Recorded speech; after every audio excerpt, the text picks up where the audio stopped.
Good day. We are undergraduate college students currently taking up the course LCLSONE 1 or Lasallian Studies 1. I am Beata Regala, and along with me are Sari Yupangco, Chiam, Pamittan, Chua, Dela Cruz, and Esther Opulencia. Today, we will be discussing our own views and opinions on how we are currently experiencing the mode of education given the occurrence of the pandemic that shifted from the form of education from face-to-face classes to pure online to a hybrid setup.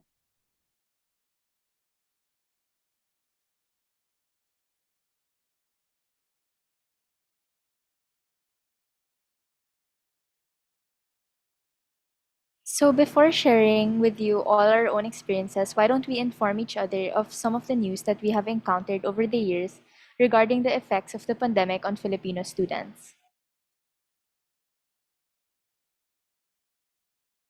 For me, I came across the article titled Filipino Children Continue Missing Education Opportunities in Another Year of School Closure. Together with four other countries, the Philippines has kept its schools closed nationwide since the COVID-19 pandemic.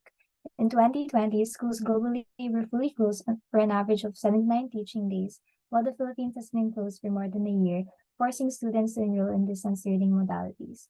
The associated consequences of school closures are learning loss, mental distress, missed vaccinations, and heightened risk of dropout, child labor, and child marriage. Will be felt by many children, especially the youngest learners in critical development stages, says UNICEF Philippines representative. So, upon reading this, it saddens me how a majority of Filipino students, especially children, are stalled from receiving one of their basic rights, the right to education.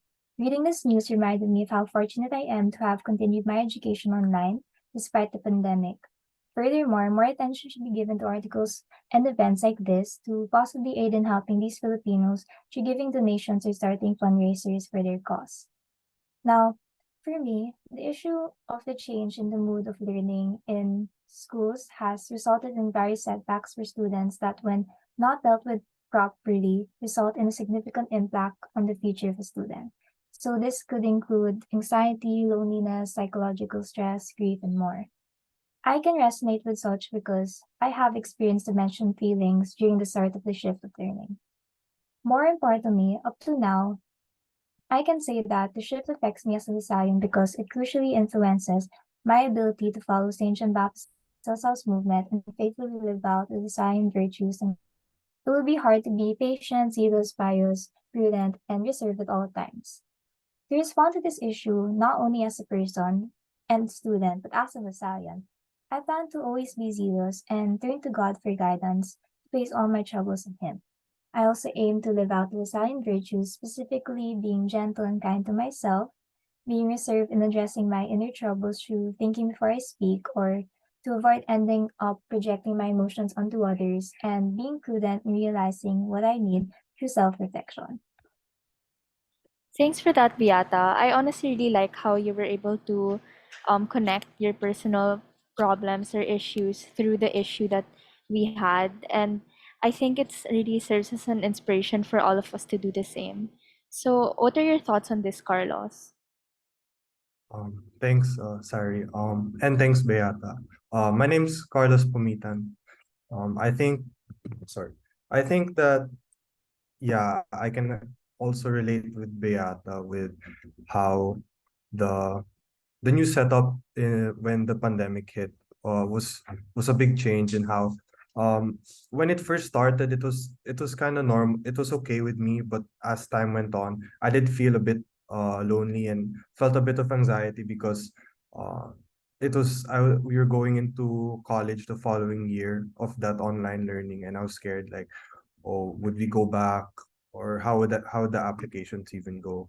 And yeah, so when I was actually thinking about the questions or the prompts to this for this podcast, I did some research, and I found in the Western world, and even here it's become, well, more in the Western world, it's become more of a normal thing for students not to go to college actually after high school, and to work a job, build a career right after high school.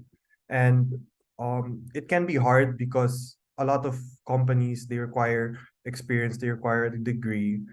And I've noticed that there are a lot of online programs that, it's not attached to a school degree, or you don't have to attend a school, where it's called a massive open online courses. So um from 2011 to 2021, I did some research how the MOOC's massive open online courses has actually gotten really big. It's went from 300K to 220 million participants between the in 10 years.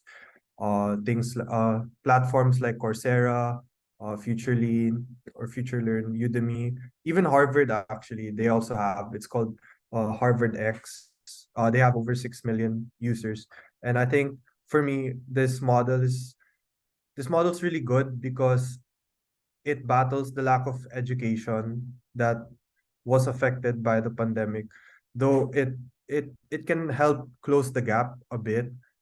I do think that the affordability aspect does play a big factor in limiting the online courses, because not everyone has the material to access it. But it is a good step in the right direction.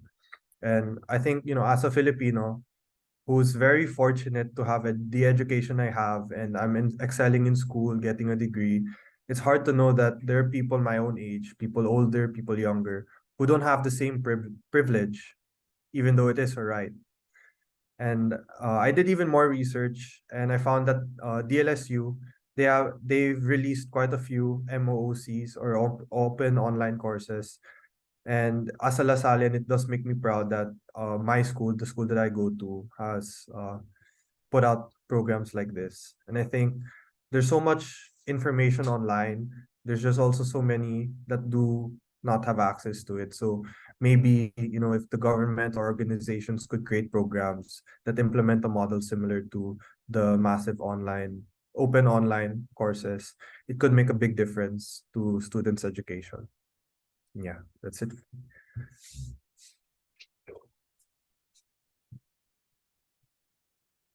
Thank you, Carlos, for sharing. It's good to hear that we do have the same experiences, since it makes us feel less alone. And I was also enlightened to hear news about like how a number of online platforms have offered online programs, some of which I just heard until now. So what about you, Jake?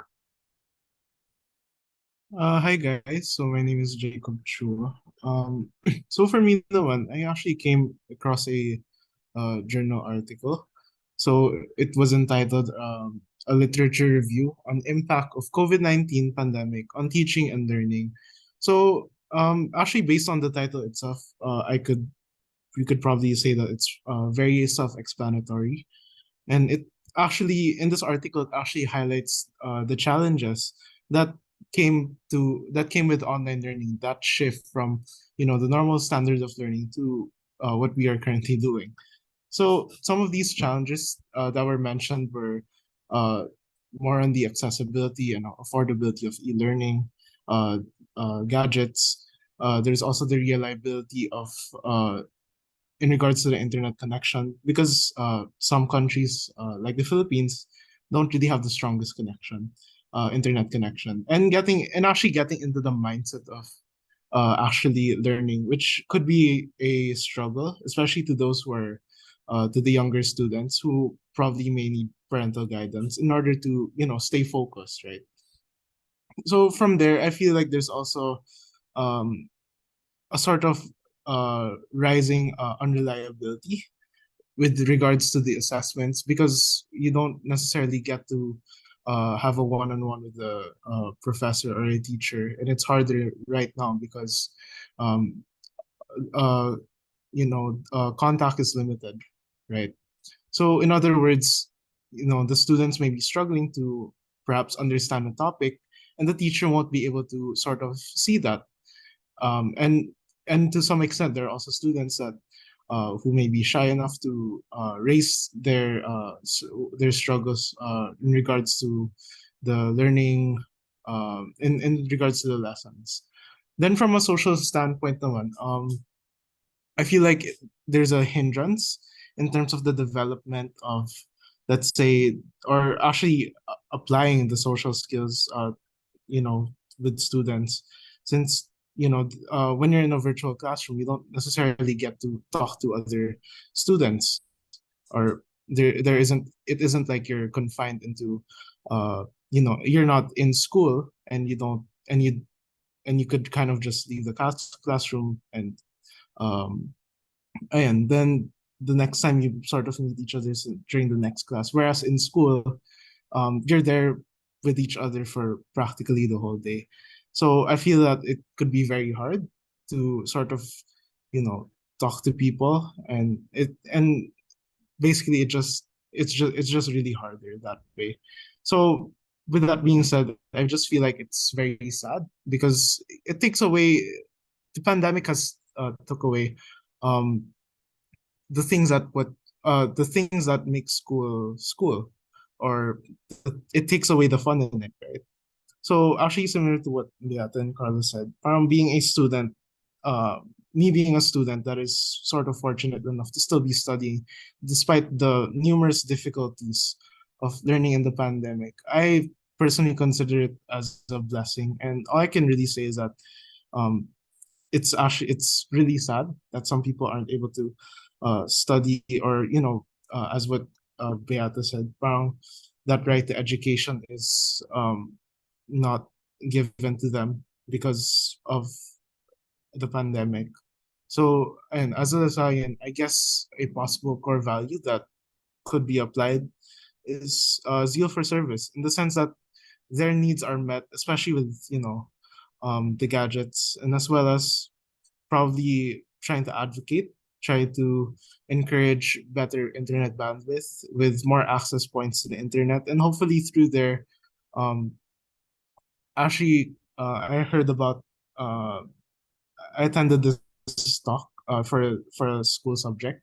Basically, it was about the guest speaker was basically saying that COVID might stay with us for how many years going forward, and I just hope that as the pandemic is still here, although it certainly is not as um, not as dangerous, or because due to the vaccines that we were able to apply or able to take, I just hope that going forward we can sort of make online learning a mm, a good school experience, and really just try to make it similar to what it used to be. So, ayan. Thanks for that, Jacob. Honestly, I really agree with you, since I feel that there was really a taken a toll on our social interaction. So I think it's really important that we prioritize like giving back an authentic sense of education. So yes. Carlos, do you have any comment for that? Yeah. So like what I said, I like a lot of people, they mention about how the restrictions of the online learning, but it's not it's not as mentioned that people struggle like there are a lot of mental struggles with the online learning, like especially people who are extroverted and need interaction with other people. When switching to an online setting, it could mess with them mentally. And yeah, I feel like we need to talk about that more. And I think it's good now also that restrictions are opening up, where we have hybrid, where friends are able to hang out together again in school, and in a school setting, we get to see each other in class. So I think we are heading towards a better direction, and I think it is combating like the sense of anxiety that like people are having with just purely online classes. Okay, thanks for those comments, guys. Carl, would you like to go next and sharing your discussion? Yes, hello. My name is Carl Justin Chiam. So I agree to what Jacob said, that as Lasallians, we really need to practice zeal for service, especially this pandemic, since there's a lot of people who are really struggling to be able to cope with the new changes that we are facing. And I would say that it is really impressive to see those who are still able to help others, even though they themselves are suffering from the changes that we are trying to face right now. And I would say that it's not bad to be able to help others because we will not lose anything from helping fellow Lasallians. And we encourage this actually because lots of people suffer from, like what Jacob said, internet problems. Like everyone probably suffers from this from time to time.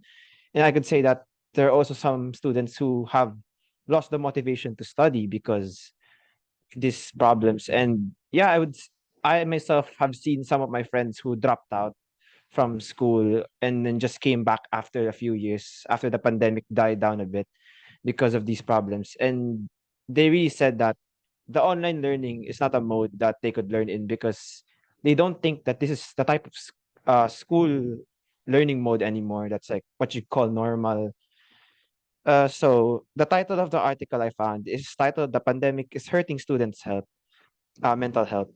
And like what Beata said earlier, the pandemic really does cause people to get anxiety due to the sudden shift of mode of learning. As we know, adapting to these changes is proven to be difficult due to connectivity problems and such. And I found that children in several countries are experiencing more mental health issues as a result of the pandemic. People, especially students' well-being, as we know, has been severely impacted by the lockdown, online learning, being secluded from peers, and impact of the pandemic on close relatives. Um, I myself have lost a couple relatives during the pandemic.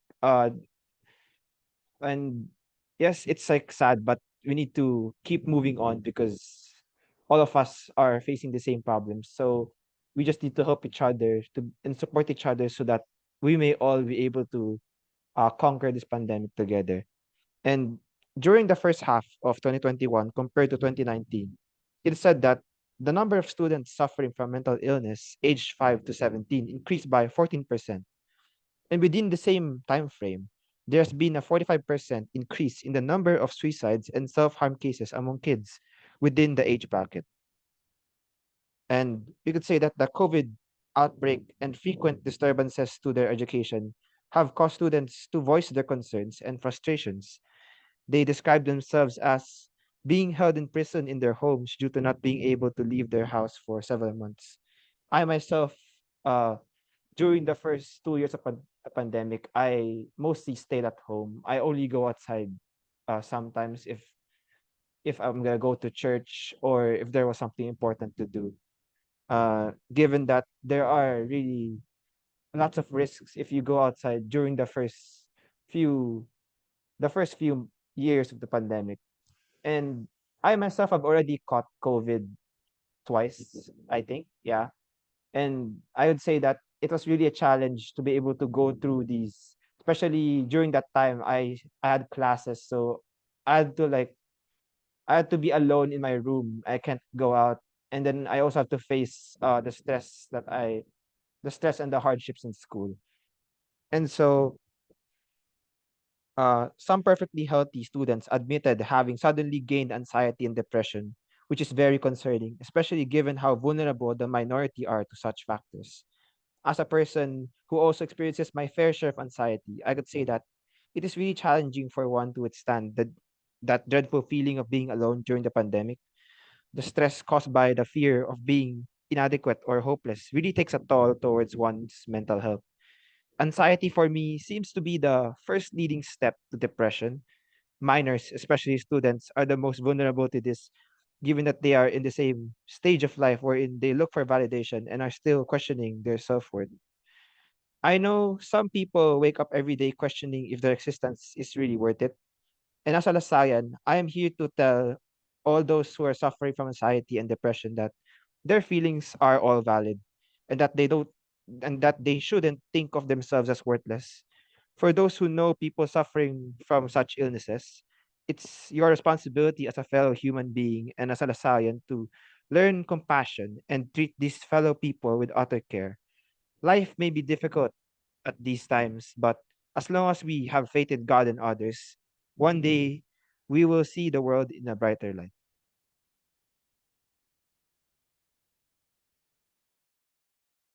Hearing your insights, Carl, I was shocked because I'm one of those people who experienced the things you said. It really affected my mental health. And to be honest, without my friends in Discord and God's Word, I would break down every day. So moving on, what about you, Sari? What's your article all about? For my article, oh, by the way, I'm Sari Yupangco, and according to an article written by Gatchalian, despite the proposed budget of 630.8 billion, which already reflected a 6% increase from last year, the needs of the face-to-face setup are still not met by budget allocation for the year. So this honestly struck me as it's very saddening to think that many kids lack the opportunities needed to become productive and learn effectively in a conducive environment. So it's definitely an eye opener for me, and I think for the whole group as well, because it's a reminder that our government should really be doing better in terms of budget allocation. But though I'm sure the intention to do something good for these children are there, we should really be careful in ensuring that this money goes to the right place to help others out as much as possible, especially since this would help out the less fortunate students who need it most. So, as a person studying at DLSU, I honestly feel grateful that we are given so many opportunities to learn in the best ways possible. So, even in the online setup, I didn't feel that it was difficult to adjust. And if there were problems, it was quickly addressed. I mean, I'm sure we all experienced some hardships since it was a sudden shift to an online modality, but I feel like the school was able to help us transition in the best way possible by also providing us with materials and like activities that would really help us become like more equipped for the online setup. But however, I acknowledge that not everyone gets to receive this type of education, as like what the rest of our group mates said a while ago. And I would like to be instrumental in contributing to the solution of this. Personally, I think a Lasallian would respond by volunteering for projects that would specifically boost the modes of learning for those still struggling to go back to the face-to-face modality. But personally, I would do the same and also center school-related projects back to this cause to ensure long-term sustainability and that proper action is being taken for this cause. So, in relation to our Lasallian Studies class, I think this would emphasize the importance of zeal for service, as it would really bring us joy to see that the education of other students is improving and being supported by the government. So, this would also allow us to practice our virtue of vigilance, as it would allow us to fulfill our mission as the Salians for God and country. So, that's all. Thank you. Thanks, Sari. I think when you mentioned about the how like Lasallians, as a Lasallian, it's important that we should like volunteer to make material or volunteer to help, you know, those who are less fortunate.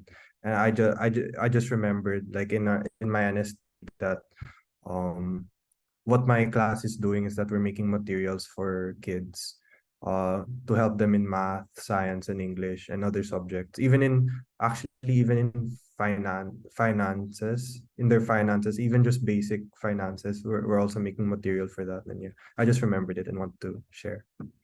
Um Lester, what what do you have anything to say or what do you want to share? Yeah, while I was browsing the internet, I came across an article related to what you have said a while ago. It was about the harsh impact of COVID-19 on Philippine education. So in that article, Rizal de la Rosa was taken as an example of the cruel reality of having online classes due to her condition. At home, she had to learn by herself, and when a question came to mind, she had to visit an area of dense shrubbery just to get a chance to pick up a phone signal. And that is the only time she could ask her questions.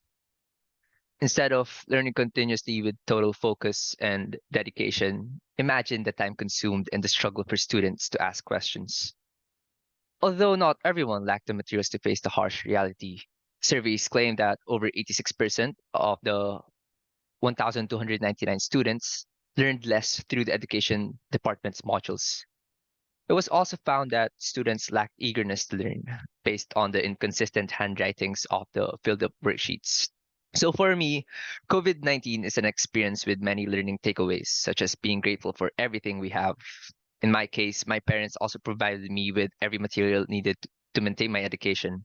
However, it still felt exhausting to learn and listen to a screen. I had to take care of the important errands of my family, such as grocery shopping.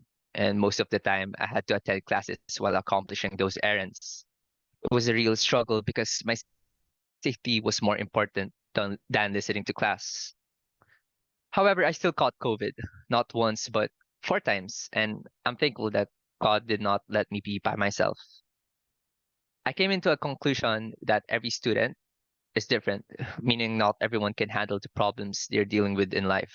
It may be easy for some people, but others may find it very difficult.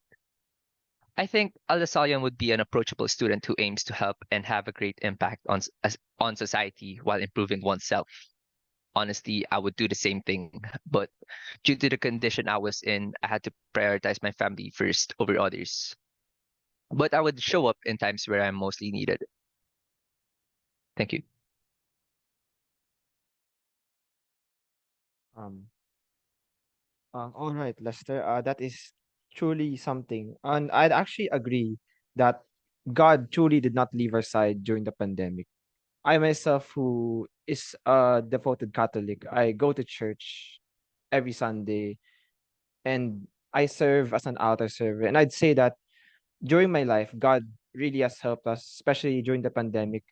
He like gave me a reason to be able to continue even though it's such hard times. And we know that, during the pandemic, it's really hard to approach others sometimes, especially during the online phase, because we don't know if they would respond to us, or we have the anxiety to think that maybe we are being too friendly or something.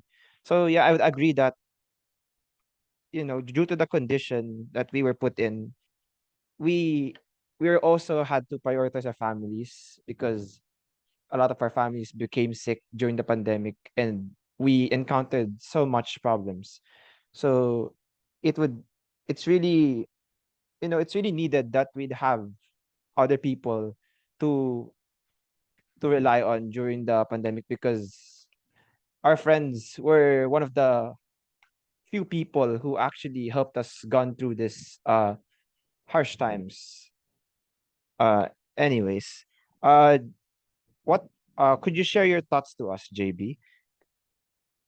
Um, I definitely agree with the sentiments given by Lester, especially my parents always tend to expect me from doing household chores from time to time, and especially we're forced to stay at home. So I become I also uh struggle to attend class because my parents wanted me to do something.